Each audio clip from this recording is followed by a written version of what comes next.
You strike me again, and I promise the bones you break won't be yours." The words fell from Kalen Dre's lips like quiet thunder, soft enough to be mistaken for surrender, sharp enough to still the air in the cantina. For a breath, silence reigned on Nexus 7 Station. Then came the laughter. Brutish, mocking, the kind of laughter bullies used when they thought the fight was already won. But there was a tremor in it, a faint stutter none of them noticed. I did, because I had seen this before, a human with nothing left to lose. I am Rax Karan, free trader, occasional smuggler, and unfortunate witness to the kind of lesson that leaves scars across species. I had parked my ship, the Peregrine's dead, on Nexus 7 to offload cargo and maybe pick up something questionable for the return run. What I didn't expect was to meet Kalen Dre. She looked unremarkable at first glance. Lean, compact frame, her jacket frayed at the shoulders, boots scarred by 100 unkind roads. Her dark hair was cropped close, her eyes too tired for her years. But those eyes changed when the Gorvanian, mercenary Bruck Talon shoved her into a wall hard enough to rattle loose dust from the ceiling. Bruck was a beast of a thing, tusks curving skyward, armor studded with spikes. He wore more for intimidation than utility. His plasma axe rested across his back like a promise of violence. He had swaggered into Mirasolin's cantina with 3 fellow thugs, drunk on power and cheap liquor. And now he wanted blood. Kalen gave him her pleas, always with that one word. Not a plea, but a ritual, a final chance to walk away. None ever did. "You'll regret standing, human," Bruck snarled, gripping her jacket with hands like slabs of stone. "Your kind always bleeds the same." What happened next is still etched into my carapace. Kalen moved. Not fast, not frantic, just inevitable. Her knee came up, sharp as a blade, smashing into Bruck's throat. The sound was a wet crunch, his laughter cut short by choking gasps. She twisted free, elbow driving into his tusked jaw, and by the time he stumbled back, she was already striking the next mercenary. I won't lie. I almost pitted them. Almost. Because while Bruck's companions outweighed her 3 to 1, they were lumbering boulders, and she was a storm of precise violence. A throat punch, a heel to the knee joint, a biotic-augmented strike that cracked armor like old pottery. It wasn't a brawl. It was a dissection, clinical and cold. The cantina roared into chaos. Chairs overturned, bottles shattered. Mira ducked behind her counter, cursing in 3 languages. Oranax Vel, the mollusk diplomat, squealed in indignation as one thug's body slammed across his table, slime streaking the floor. And through it all, Kalen said nothing more. Just movement, just inevitability. Bruck recovered enough to swing his plasma axe in a wide arc, its crackling blade cutting through a support column. Sparks rained. The crowd scattered. Kalen didn't flinch.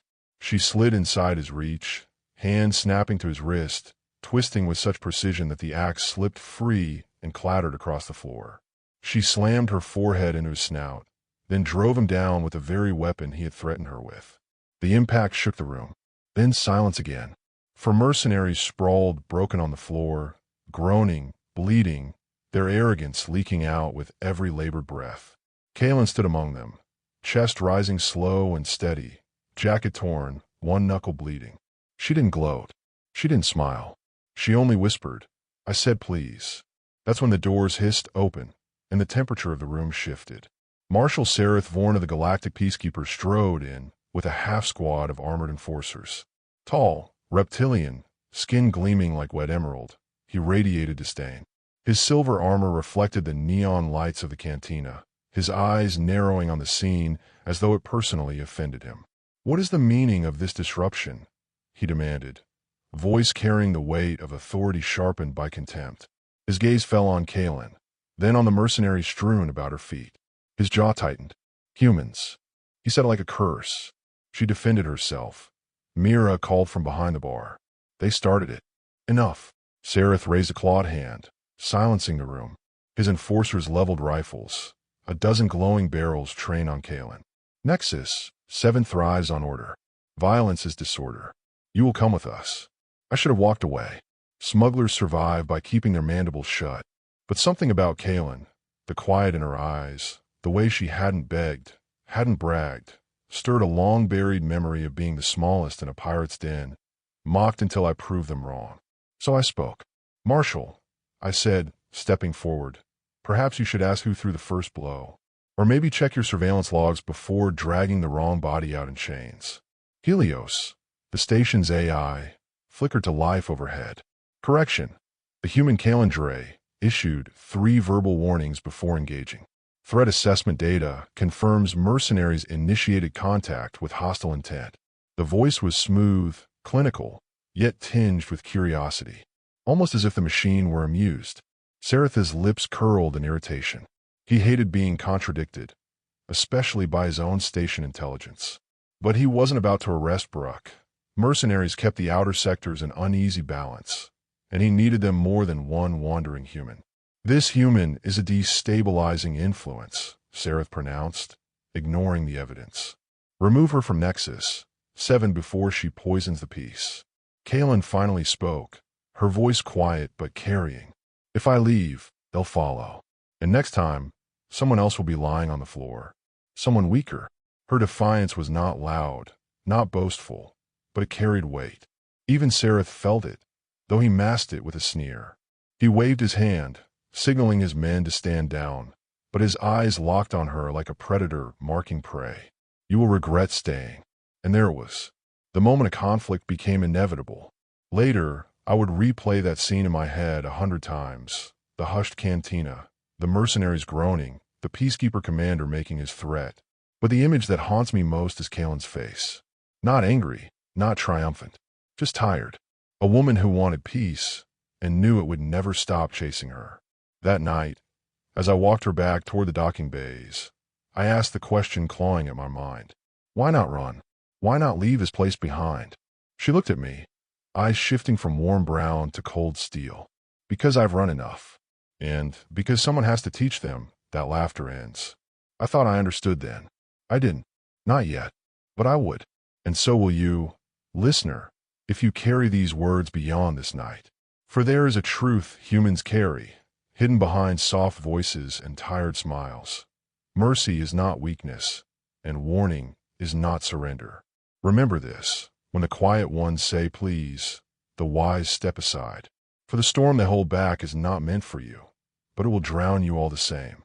Run, human, and I will hunt you to the edges of the void. Marshal Sereth Vorn's voice carried across the docking bay like a blade of cold iron. The peacekeeper commander did not need to shout. His words dripped with the confidence of someone who had never lost. The squad of armored enforcers at his back clicked their rifles into readiness, each barrel glowing with restrained menace. And yet Kaelin did not flinch. I stood a pace behind her, wings folding tight against my carapace, wishing for once that I had not followed curiosity into danger. Her boots scuffed against the metal floor as she tilted her head, eyes calm, voice low. "Please don't try." The same word again, her ritual, her warning. A fragile syllable that sounded like surrender, but I had already seen what it meant. Sereth sneered. "You think yourself dangerous, human? I command battalions. I hold this station in order. One spark, and I crush you beneath my heel." I almost pitted him for not hearing the warning. Almost. The station's AI, Helios, chimed overhead with clinical amusement. Correction. One human spark previously disabled 4 Gorvanian mercenaries in less than 60 seconds.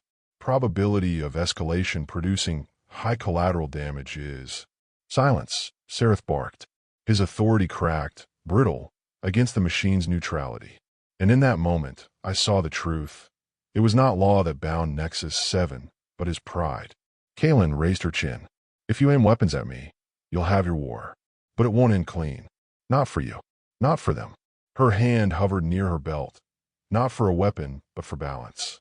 She didn't posture. She didn't need to. I realized then what she truly was.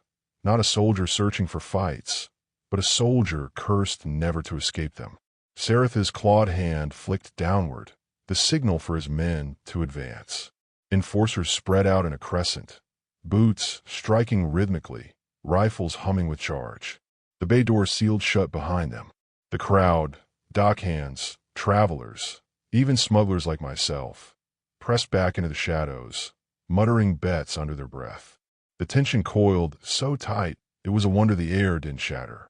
Kayla moved first, not with violence, yet, but with words. "Last chance. Please step aside." And then everything ignited. The first rifle fired, a bolt of plasma streaking toward her chest. Kaylin twisted with augmented speed, the shot searing past her arm, melting a control panel. She lunged forward, closing distance before the soldier could reset. A strike to the throat, a heel behind the knee, and his armor clattered against the deck. She seized his rifle mid-fall, spun, and unleashed a burst into the ceiling. Sparks rained like a storm of fireflies. Chaos erupted. Enforcers fanned out, shouting commands, their precision dissolving into panic as one human tore through their formation. I could barely track her movements, biotic reflexes honed into something closer to inevitability than speed. She was not faster than the others. She simply arrived first, always where the strike mattered most. But Sareth did not move. He watched, calculating, contempt etched deep into the ridges of his scaled face. To him, this wasn't defeat. It was demonstration. One enforcer swung a shock baton. Kalen caught it mid-strike, redirected it into his partner's chest, then slammed both into a crate. Another tried to pin her from behind. She bent low, drove her elbow back into his visor, and let him crumple with a hiss of escaping air. 3 down. 4. The crowd gasped, cheered, then fell silent again, realizing the stakes were not entertainment but survival. I caught myself gripping the rail, so tightly my claws scraped metal. I should have fled. Instead, I was transfixed, as if the entire universe had narrowed into this single moment of defiance. Sareth finally stepped forward, drawing his blade. Not plasma, not rifle, an obsidian edge saber older than the station itself. A weapon of tradition, a symbol that order was enforced not only by law, but by blood. "You've proven you can break toys," he said, voice calm, cutting through the chaos. "But you cannot break me."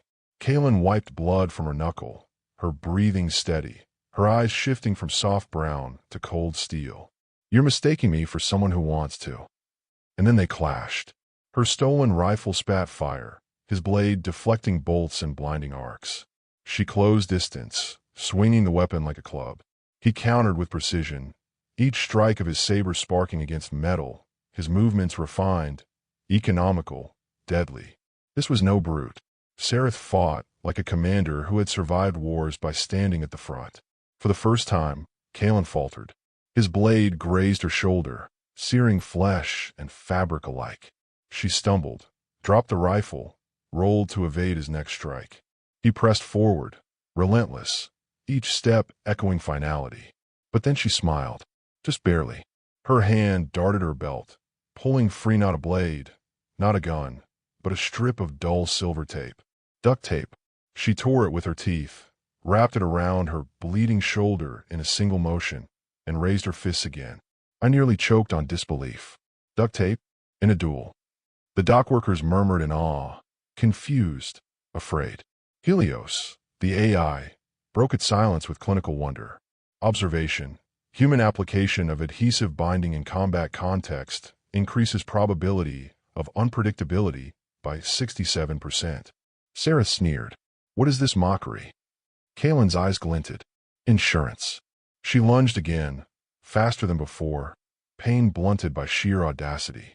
She slid beneath his guard, drove her shoulder into his chest, forcing him back. The saber sliced air centimeters from her neck. Her elbow connected with his jaw, a crack echoing through the bay. And for one instant, the mighty Peacekeeper commander staggered. The crowd erupted. Some gasped. Some cheered. But all understood. A line had been crossed. Order had been defied. Enforcers rushed forward to shield their marshal, dragging him back. Sareth shoved them away, fury smoldering behind his reptilian eyes. He raised his blade once more, but Kalen only lowered her hands, chest heaving, blood trickling from her wound. "Please," she whispered again, quiet but unyielding. "Don't make me finish this." And for the first time, Sareth hesitated. The silence that followed was heavier than battle. Then he turned, slammed his saber into its sheath, and spat words like venom. "This is not over." You have bought yourself an execution. The enforcers gathered the fallen, dragging them out like broken dolls. The bay doors unsealed. The crowd dispersed in whispers, carrying the story like fire through dry grass. Kaelin stood, unmoving, duct tape glinting absurdly under the lights, while I stared at her with something close to reverence.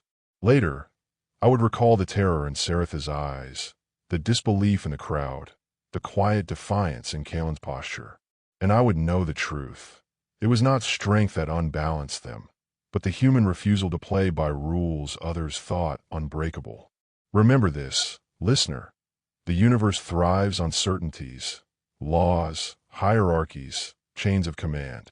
But humans? They thrive on the impossible. They make weapons from tape, victories from wounds, legends from warnings. And when they say, please, it is not weakness you hear. It is the drumbeat before the storm. You think duct tape makes you invincible. Marshal Sereth Vorn's words slithered through the hangar's speakers, amplified by Helios, the AI that never missed a chance to make tension worse.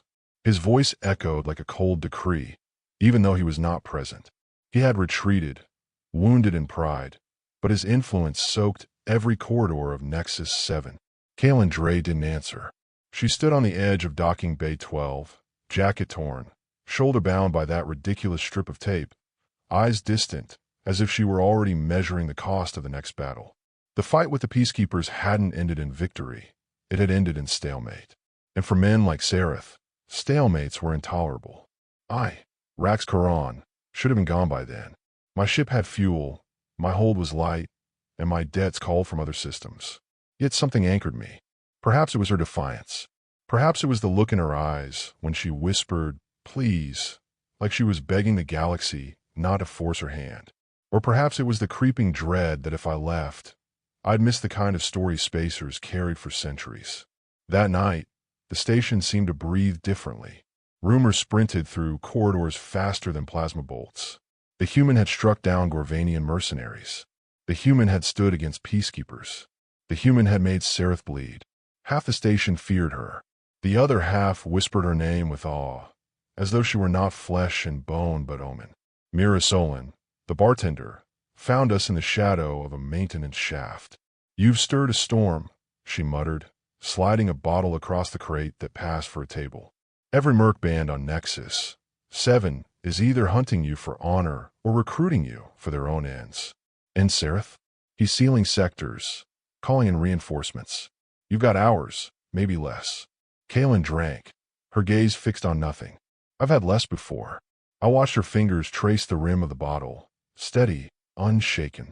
But her silence said more than bravado. She was tired, not from the fight, but from the inevitability of it. Why stay? Mira pressed. You could vanish before dawn, find another station, another border world. Start over. Kaelin's lips tightened. There's nowhere left to run. And if I leave, Sereth wins. He'll make me the story of why humans can't be trusted, why we're nothing but chaos. Her words sat heavy. I knew then this wasn't about survival. It was about defiance, about refusing to let the galaxy define her species by fear or arrogance. The lights flickered. Helios spoke, voice carrying that faint thread of curiosity. Incoming transmission from Marshal Sereth Vorn. He has declared open contest. Docking Bay 7. One human versus one commander. If you do not attend, the peacekeepers will purge the lower sectors to remind residents of order. A chill swept through the shaft. Sereth was clever. He wasn't simply demanding satisfaction. He was binding Kaelin in a trap. Fight him, and she risked death. Refuse, and innocence would suffer. Kaelin rose, bottle forgotten, her voice quiet but unyielding. Then I'll fight. Docking Bay 7 had become an arena. Crowds packed every gantry and shadowed balcony. Species of every shape and scale jostled for space, drawn by the promise of spectacle. This was no longer a duel. It was theater, a judgment of what humans meant to the galaxy. Sereth stood at the center, gleaming in his polished armor, obsidian saber-gripped in clawed hands. His wounds were hidden, his pride sharpened into rage. Around him, peacekeepers formed a ring, rifles held but muzzles lowered, allowing the duel its stage. Kaylin entered with no weapon but her fists and the battered strength of her body. The tape still clung to her shoulder, absurd against the backdrop of polished steel. She looked small. She looked breakable. And yet the bay vibrated with tension, as though the air itself remembered the silence after her last warning. Saratha's voice cut through the crowd. "This ends tonight. One life for order. Yours." Kaylin tilted her head, her voice barely audible, but the entire station seemed to lean closer to hear it. "Please don't make me prove you wrong." The clash was brutal. Sarath struck with precision, each arc of his blade designed to maim, to end. Kaylin dodged, weaved, rolled, her movements sharper than instinct, her implants whispering speed into her bones.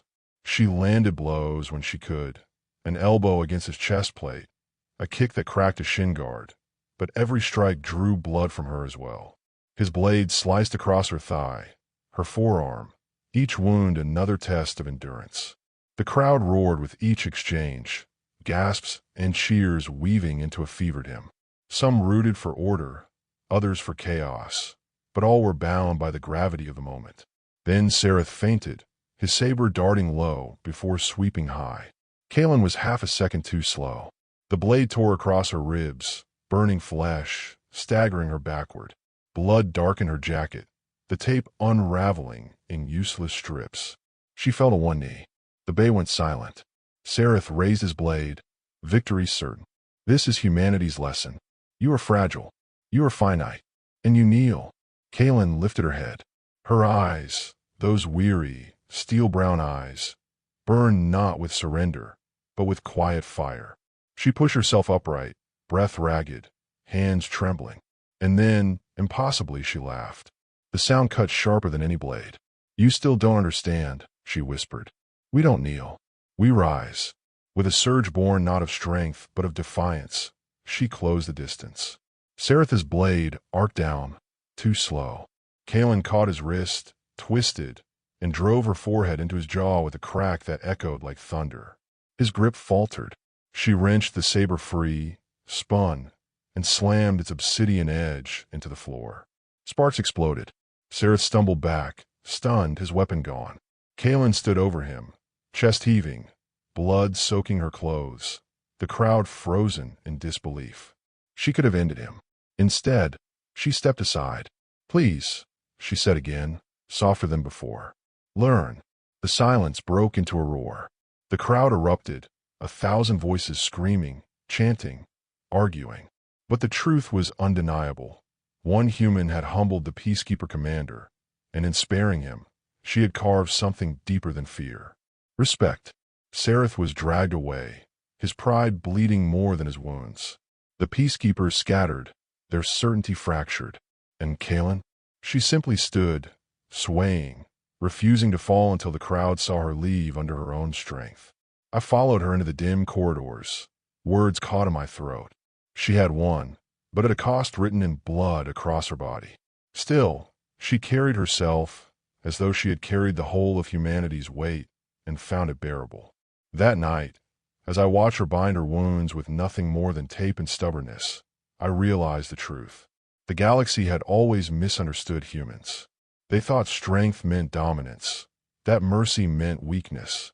But Kaylin Dre had shown us otherwise. And you, listener, remember this when your own battles come. Power does not lie in the loud, nor in the cruel. It lies in the quiet ones who rise when all logic says they should fall, who warn you with kindness before showing you the storm. Mercy is not surrender. It is the sharpest blade of all, because it teaches even those who refuse to learn